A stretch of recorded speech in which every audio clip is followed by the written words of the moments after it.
Muito boa noite para você. A gente abre essa edição trazendo detalhes do escândalo de mais um envolvendo políticos do interior do Amazonas. O vereador de Iranduba, Pedro Paulo do PROS, foi preso em flagrante ao receber R$5 mil das mãos do prefeito do município, Francisco Gomes da Silva, o Chico Doido. Ao vivo, a Rosiane Chagas tem as informações.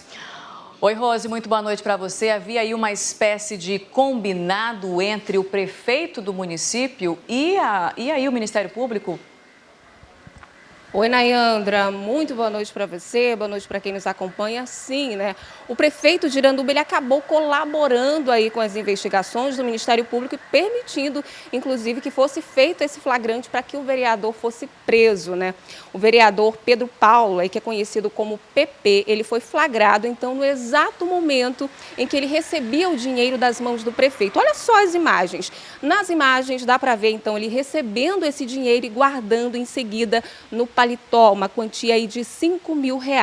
Só que o que ele não imaginava é que depois desse episódio, de receber esse dinheiro, logo em seguida ele seria preso pela Polícia Federal em flagrante na frente da sede da Prefeitura. Isso tudo foi hoje de manhã, viu? A prisão do vereador é um desdobramento da Operação Avaritia, que foi deflagrada pelo Ministério Público do Estado no mês de agosto, através do GAECO, que é o Grupo de Atuação Especial contra o Crime Organizado. Nesse mesmo mês, outros 2 vereadores foram presos, o Kellyson Diebe, do MDB, e o Jackson Pinheiro, do PMN. E olha, nesse caso aí do vereador PP, o Pedro Paulo, esse dinheiro era só metade do valor que seria combinado dessa propina. O valor da propina era de R$10 mil. Ele recebeu, então, esses R$5 mil. A gente entrou em contato com as assessorias, tanto do vereador quanto do prefeito, só que até esse momento a gente não teve nenhuma resposta, Nayandra. Infelizmente, esse é o retrato da política brasileira, assim que funciona aqui no Brasil, né? Ai, Rosiane Chagas, muito obrigada pelas suas informações. E nem vão responder, né? Eles não teriam essa cara de pau. Muito obrigada pelas suas informações. Boa noite para você. O prefeito Arthur Neto foi denunciado hoje ao Ministério Público do Estado por não prestar esclarecimentos sobre o caso Flávio. A denúncia foi protocolada na manhã dessa terça-feira pelo vereador Chico Preto, do PMN. Como mostramos na edição de ontem do A Crítica na TV, um requerimento que pedia a presença do prefeito na Câmara Municipal foi apresentado à mesa diretora da casa, mas nunca chegou a ir à votação. Para a oposição, Arthur Neto ainda deve esclarecer o envolvimento do então servidor do município, o sargento da PM, Eliseu da Paz, e o uso do carro da prefeitura na morte do engenheiro Flávio Rodrigues. Representantes do Poder Municipal foram à Câmara de Manaus no último dia 9 de outubro e, segundo eles, nenhuma ordem havia partido do prefeito. Ainda para a oposição, as declarações foram insuficientes e denunciou aí Arthur Neto por improbidade administrativa. Em nota, o Ministério Público do Estado informou que o documento já foi encaminhado para análise da Procuradora-Geral Leda Mara Albuquerque. E depois de adiar o fim do pagamento em dinheiro da tarifa de ônibus, a Prefeitura de Manaus também decretou a prorrogação do decreto que determina que a passagem deve ser paga apenas com cartão Passa Fácil. O novo procedimento ia entrar em operação no dia 18, mas com a prorrogação só deve funcionar a partir de fevereiro do ano que vem. As empresas do transporte coletivo têm, então, novamente um prazo para cumprirem a determinação. O Instituto Municipal de Mobilidade Urbana ficou responsável por regulamentar as medidas para a implantação desse sistema. Já o Sindicato das Empresas, o Sinetran, informou que trabalha com o sistema de bilhetagem eletrônica há 15 anos e o uso exclusivo da ferramenta só depende da adesão do usuário. A gente muda agora de assunto porque o IBGE divulgou hoje uma pequena redução na taxa de desocupação no segundo semestre deste ano. Apesar disso, Manaus continua como a terceira capital do país com maior número de pessoas desempregadas. Entre abril e setembro deste ano, a taxa de desocupação no Amazonas diminuiu de 14% para 13,3%. Ainda assim, segundo o IBGE, o estado aparece entre as 10 federações com o maior número de desocupados. Já Manaus também conseguiu reduzir um pouco o índice de desemprego, mas a capital continua em terceiro lugar entre as principais cidades do país. Na região metropolitana de Manaus, essa taxa ela ficou em 16%, taxa de desocupação, e ela é a sexta maior taxa de desocupação entre as regiões metropolitanas. A gente não pode concluir ainda dizendo se essa tendência vai se manter ou se ela não vai se manter, né? O que a gente sabe aqui, estamos nos aproximando do final do ano e sempre que a gente chega nesse período há um número significativo de contratações temporárias para dar conta da demanda que aumenta no setor de comércio e no setor de serviços. A pesquisa do IBGE também mostra que no setor privado aumentou de 1.800.000 para 1.900.000 pessoas com carteira assinada. Mas esse cenário muda para o trabalhador doméstico. A grande maioria das pessoas que trabalham como empregado doméstico ainda permanece sem a carteira de trabalho assinada. E a gente pode perceber que isso tem um impacto na renda dessas pessoas, né? Ao passo em que um empregado doméstico com carteira de trabalho assinada ganha mais do que um empregado doméstico sem carteira de trabalho assinada.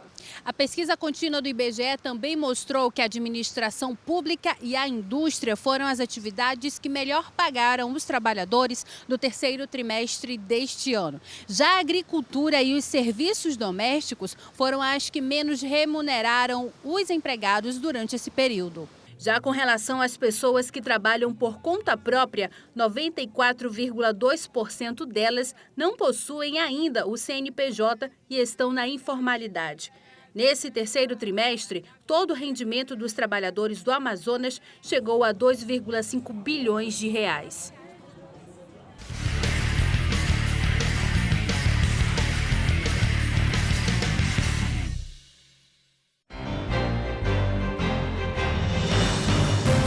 Aumentou hoje em 2,8% o preço médio da gasolina nas refinarias. O reajuste é definido pela Petrobras de acordo com a cotação internacional do petróleo e o valor do dólar, que esta semana fechou acima de R$ 4,20 na venda. Também houve reajuste de 1,2% do preço do óleo diesel, mas o repasse ao consumidor vai depender de cada posto de combustível. Uma carreata mobilizou centenas de motoristas de aplicativo nessa tarde na Avenida das Torres. Eles seguiram até a Ponta Negra pedindo por segurança.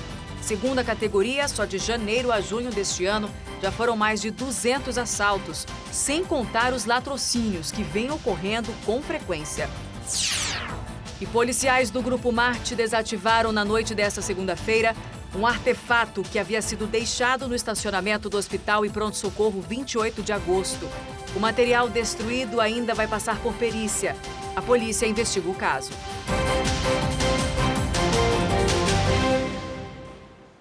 Oito espécies de peixes amazônicos entraram no período do defeso. Por causa disso, quem for pego comercializando sem a documentação pode pagar multa. O período do defeso é a época em que algumas espécies devem se reproduzir. Por conta disso, fica proibida a pesca desses peixes. Por isso, é preciso ficar atento na hora da compra. A senhora sabe a época que os peixes entram no período do defeso? No tempo da desova, né? Quando eles estão... Eu sei. Agora, por exemplo, a senhora sabe quais são esses peixes? Estão no período de defesa ou não? Não. Agora, no momento, não. São muitos, né? São. No último dia 15, 8 espécies entraram no período do defeso. O aruanã, caparari, marapá, matrinchã, pacu, pirapitinga, sardinha e surubim. Até março de 2020, eles não podem ser pescados. Além do tambaqui, que também está no defeso desde o mês de outubro. Desde semana passada, a gente está indo nas feiras já orientando, dizendo as espécies que vão entrar no defeso, que já entraram no defeso, distribuindo os cartazes e conversando com os feirantes. Se alguém tem alguma dúvida, né, a gente está mais para esclarecimento mesmo, aquele momento de orientação. Quem quiser vender esses peixes durante o período do defeso precisa comprar de frigoríficos que apresentem a declaração de estoque. Se esse documento não for apresentado, o pescado pode ser apreendido e quem estiver vendendo paga uma multa que varia de 700 a 100 mil reais. Aí a gente compra lá no terminal pesqueiro, todo documentado, a gente traz e vende para o consumidor. Tem que ter essa preocupação. Claro, porque senão os ambiental entram dentro da feira, se não tiver documento eles vão levar, entendeu? A gente tem que trabalhar tudo legalizado. Além da multa, o vendedor que tiver irregular paga também R$20 por quilo ou unidade dos peixes. Além da multa, né, tem um processo penal também, tem várias penalidades, aquela, tipo assim, o crime não compensa. Vamos agora a um rápido intervalo. Na volta você acompanha quais serviços públicos do estado e do município vão funcionar amanhã, no feriado da Consciência Negra. Agora são 8h15, eu volto já.